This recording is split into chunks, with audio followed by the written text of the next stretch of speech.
Have you ever practiced English with someone only to feel frustrated because they did not correct your mistakes, or they gave you corrections that made you feel embarrassed?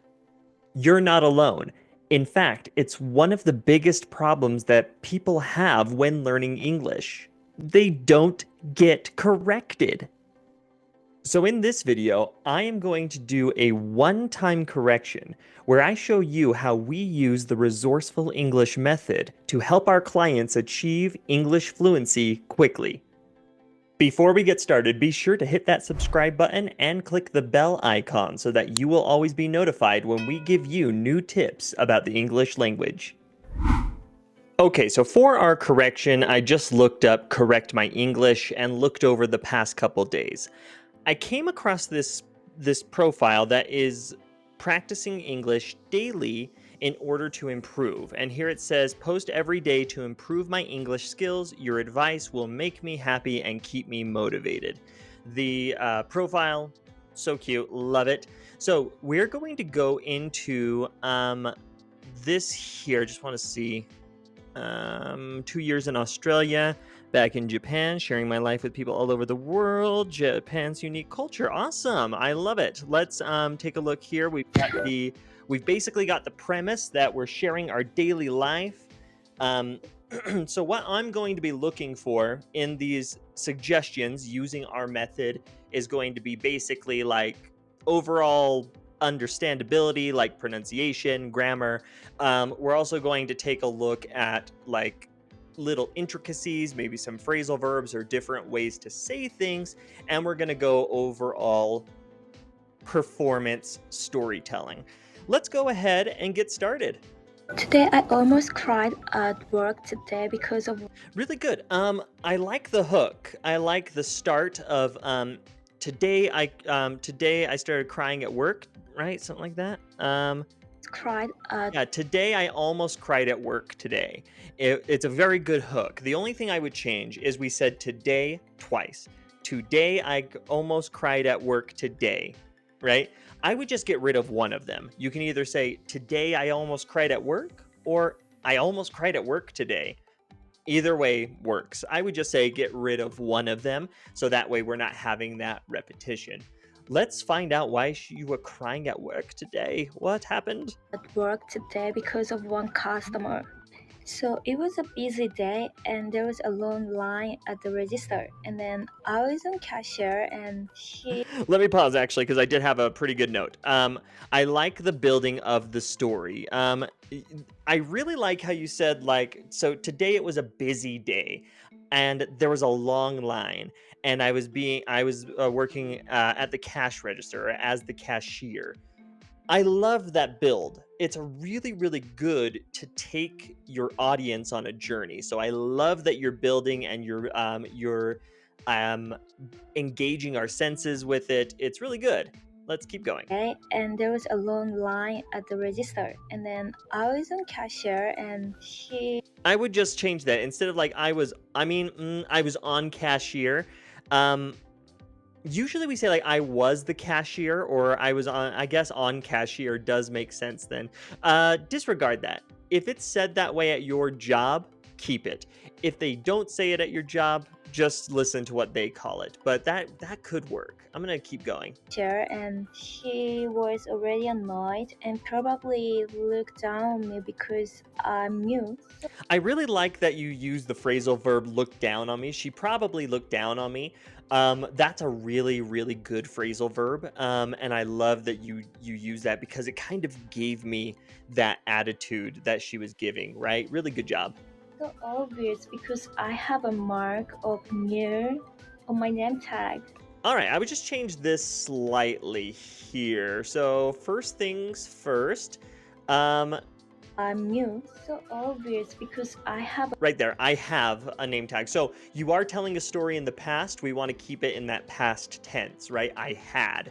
So I had a name tag marked new, I think is what you a said. mark of new. With the mark of new. I would say that my name tag said I was new, or my name tag marked that I was new, right? Because usually they're just like little stickers or like temporary tags, right? So we would just say, my name tag said I was new, right? It could be very casual like that. Let's keep going. On my name tag. So I was nervous and I made a big mistake. Mm. I forgot to scan one of her items and she got even annoyed. Let's add the word more in there. I really like, again, the build and explaining why she was getting so annoyed, and you own your mistake in the situation. I would like to see you say she got even more annoyed right here. She got even more annoyed because she's already annoyed. So we want to increase that. She got even more annoyed, right? And maybe even put some emphasis on the word more. She got even more annoyed. Oh, she got even more annoyed, right? There's a lot of different ways when we use intensifiers, how you can put emphasis on those and add that weight. But yeah, she got even more annoyed. She got even annoyed and she was like, "What are you doing? How did you miss it? I can't believe it." Blah, blah, blah, blah, blah. It's okay, it's okay. Really good job. I would just say, try to keep with the engagement. Don't trail off like a blah, blah, blah, blah. Right, it's if you are to keep that blah blah blah, just keep it up. Blah blah blah blah blah. It keeps us engaged as audience members, but if we look away and blah blah blah blah blah, we are signaling that you don't have to listen to me. Blah blah blah blah blah, blah, right? But if I were, and then she kept going on, and it was just, what's wrong with you? Blah blah blah blah blah. Right, it kept us engaged. So that's just a little trick that we can use to keep our audience engaged. This works in person as well, just pretending that the camera is your eye, basically.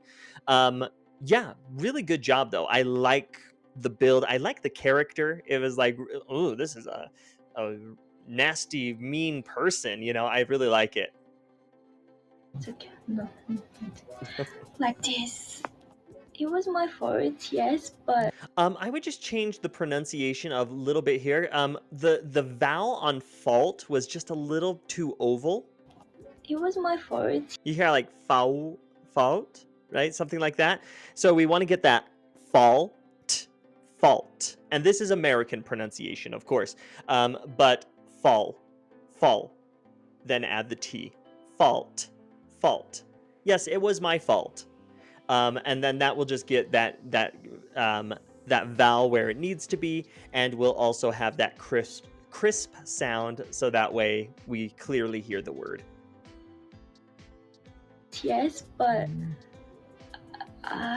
it was just so scary, and all I wanted was to go home. Really good. Excellent job. I think that like maybe just giving us some closure, like I just really wanted to go home, and maybe even like I was so happy when I did get home. I don't know, but it kind of gives us that closure. It makes us so we're not so nervous for you, right? Really good job, honestly. Sakura Channel 39, I think you did a great job. Really good job, actually. You built the story, you engaged. Let's go over where I feel like we could have a bigger impact on the next video. When we are going over details, I say STHD, right? That's our method for slow the hell down. Just really wrap your mouth around those words, right? When you are struggling with certain words, slow down on those. You're not going to go too slow, which is good. I love the building of the story. I would say try adding some intensity with intensifiers, words like very, really, a lot of, right? Add a little weight to those. We really had a good time. That was a lot of ice cream, right? We can start playing with those to kind of give a little bit of diversity within the voice.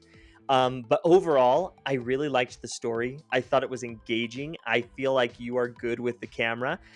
Please keep going. I would love to hear more about your journey. We've already subscribed to you, and I would love to hear more about the adventures you are having. Really good job, and thank you for lending your video for us. So that's how we correct our clients in a way that is constructive and pushes you for growth. Imagine what it would feel like to receive this type of feedback every time you practiced. No more feeling lost or feeling like you're constantly making a mistake. Just clear, actionable steps that you can start taking immediately. If you are ready to receive personal feedback that is tailored to what you need, we would love to talk with you. Click the link in our description to learn more about how you can use this in our program. It's your first step to finally unlocking your full potential in the English language. But if you're still looking for help, I strongly encourage you to click this next video so we can share more tips and tricks with you about the English language. See you next time.